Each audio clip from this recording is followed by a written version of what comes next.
जब भी हम शेयर मार्केट का नाम सुनते हैं तो हमारे दिमाग में सिर्फ यही चलने लगता है कि शेयर मार्केट सिर्फ किस्मत का खेल है। ये सट्टा बाजार है। अगर हम शेयर मार्केट में अपना पैसा लगाएंगे तो हमारा सारा का सारा पैसा डूब जाएगा। अगर हम शेयर मार्केट की बात अपने फ्रेंड सर्कल फैमिली मेंबर के साथ करते हैं तो हमें यही सुनने को मिलता है कि मेरे पड़ोसी ने भी शेयर मार्केट में पैसा लगाया था, हमारा सारा का सारा पैसा डूब गया।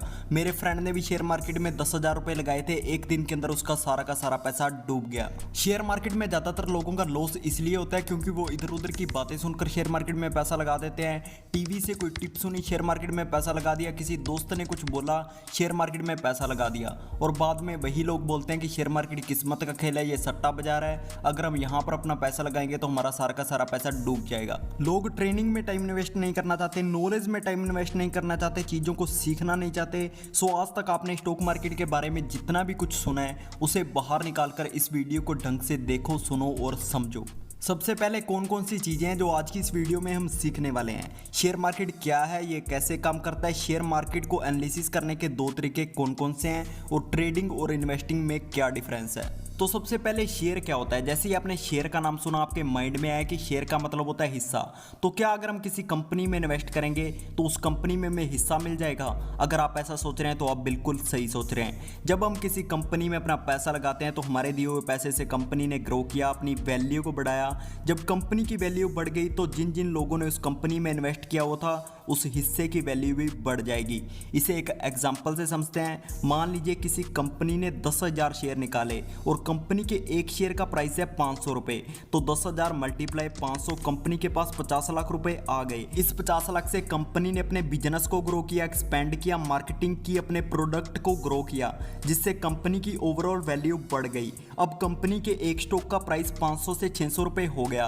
अब ये 100 रुपये का प्रॉफिट उन लोगों को हुआ जो थे शेयर होल्डर्स, जिन्होंने 500 रुपये के प्राइस पर स्टॉक को बाय किया हुआ था और स्टॉक को होल्ड कर रखा हुआ था। लेकिन अगर किसी कंपनी के स्टॉक का प्राइस बढ़ सकता है तो स्टॉक का प्राइस गिर भी तो सकता है। कुछ खराब दिन भी तो हो सकते हैं, कंपनी की कुछ आउटलेट्स बंद हो गई, कंपनी प्रॉफिट क्रिएट नहीं कर पा रही, इमरजेंसी क्रैश हो सकता है, कोई वार शुरू हो सकता है, गवर्नमेंट की तरफ से कोई क्रैश आ सकता है जिससे कंपनी के स्टॉक का प्राइस गिर भी सकता है। अब आपको इतना तो पता चल गया कि शेयर का प्राइस बढ़ भी सकता है और शेयर का प्राइस घट भी सकता है, इसलिए शेयर मार्केट को समझना बहुत जरूरी है। अब जी शेयर मार्केट होता क्या है, यहाँ पर शेयर्स को खरीदा और बेचा जाता है, यहाँ पर शेयर्स की बाइंग एंड सेलिंग की जाती है, इसे हम शेयर मार्केट बोलते हैं।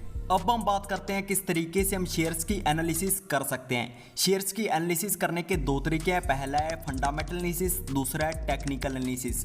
तो सबसे पहले हम फंडामेंटल एनालिसिस और टेक्निकल एनालिसिस के बीच के डिफरेंस को समझ लेते हैं। फंडामेंटल एनालिसिस में आप लंबे समय के लिए अपने पैसे को यहाँ पर रखते हैं, मतलब यहाँ पर आप एक दिन, एक हफ्ता या फिर एक महीने के लिए अपने पैसे को नहीं रखते, यहाँ पर आप कुछ सालों के लिए अपने पैसे को रखते हैं। वहीं टेक्निकल एनालिसिस में आप बहुत कम टाइम के लिए अपने पैसे को रखते हैं। कम टाइम से मतलब कुछ दिन हो सकता है, कुछ मिनट्स हो सकता है, कुछ हफ्ते हो सकते हैं। जो लोग फंडामेंटल एनालिसिस करते हैं उनका मेन मोटिव होता है किसी भी कंपनी में इन्वेस्ट करने से पहले उसको डीपली स्टडी करना, और जो लोग टेक्निकल एनालिसिस करते हैं उनका मेन मोटिव होता है टाइमिंग को समझना, यानी किस टाइम पर हमें कंपनी में इन्वेस्ट करना चाहिए। फंडामेंटल एनालिसिस में कंपनी की रिपोर्ट को स्टडी किया जाता है, इंडस्ट्री की रिपोर्ट, इकोनॉमी स्टडी की जाती है, और टेक्निकल एनालिसिस में चार्ट्स को स्टडी किया जाता है। फंडामेंटल एनालिसिस के अंदर कंपनी के बैकग्राउंड को चेक किया जाता है, जैसे total acids, current assets, total liabilities, current liabilities, income, company के ऊपर कर्जा तो नहीं है, ये सब चेक किया जाता है। वहीं टेक्निकल एनालिसिस के अंदर कंपनी के चार्ट्स और पैटर्न्स को देखा जाता है, ट्रेंड को देखा जाता है, डायरेक्शन को समझा जाता है। टेक्निकल एनालिसिस के अंदर कुछ ट्रेंड्स होते हैं जिनको समझना काफी इंपॉर्टेंट है, जैसे अप ट्रेंड, कंपनी के स्टॉक का प्राइस बढ़ रहा है और अपने हाईएस्ट पर है, यानी वहां से ऊपर नहीं जाना चाहिए, उसे हम अप ट्रेंड बोलते हैं। डाउन ट्रेंड, जैसे कंपनी के स्टॉक का प्राइस गिर रहा है और अपने लोएस्ट पर है, वहां से नीचे नहीं जाना चाहिए, उसे हम डाउन ट्रेंड बोलते हैं। साइडवेज ट्रेंड, यानी मार्केट साइडवेज है, ना तो अप ट्रेंड में है ना ही डाउन ट्रेंड में है, उसे हम साइडवेज ट्रेंड बोलते हैं। इसी तरीके से सपोर्ट एंड रेजिस्टेंस, अगर किसी कंपनी के स्टॉक का प्राइस इतना गिर गया कि इससे नीचे नहीं जाना चाहिए, वो है सपोर्ट। अगर किसी कंपनी के स्टॉक का प्राइस इतना बढ़ गया कि इससे ऊपर नहीं जाना चाहिए, तो वो है रेजिस्टेंस। अब हम बात करते हैं ट्रेडिंग और इन्वेस्टिंग के बारे में। बहुत सारे लोगों को लगता है कि ट्रेडिंग और इन्वेस्टिंग एक ही चीज़ है, लेकिन ऐसा नहीं है। अगर आप स्टॉक मार्केट को ठीक से समझना चाहते हैं तो ये टॉपिक आपके लिए काफ़ी इंपॉर्टेंट है। इससे आपको पता चलेगा कि आपको अपने पैसे को कहाँ पर इन्वेस्ट करना है। ट्रेडिंग होती है कम टाइम के लिए यानी शॉर्ट टर्म के लिए। यहाँ पर आप बहुत कम टाइम के लिए पैसे को लगाते हैं और बहुत कम टाइम में अपना प्रॉफिट बनाने की कोशिश करते हैं। ट्रेडिंग में आप हर दिन मार्केट को स्टडी कर रहे होते हैं, हर दिन आप मार्केट को देख रहे होते हैं। ट्रेडिंग कई तरीके की होती है। अगर आप इसके ऊपर कंप्लीट वीडियो चाहते हैं तो आप कमेंट बॉक्स में कमेंट कर सकते हैं, आपको इसके ऊपर वीडियो मिल जाएगी। अगर हम इन्वेस्टिंग की बात करें तो इन्वेस्टिंग लॉन्ग टर्म एफर्ट होता है। यहाँ पर आपको पैसे को लगाकर भूलना पड़ता है। भूलने से मतलब यहाँ पर आप 1 साल, 3 साल या 5 साल के लिए अपने पैसे को इन्वेस्ट करते हैं। कई लोगों को लगता है कि ट्रेडिंग में पैसा ज़्यादा होता है, लेकिन ऐसा नहीं है। वहाँ पर रिस्क भी ज़्यादा होता है, आपका लॉस भी ज़्यादा होता है, आपका प्रॉफिट भी ज़्यादा होता है, वहाँ पर आपकी एनर्जी भी ज़्यादा वेस्ट होती है।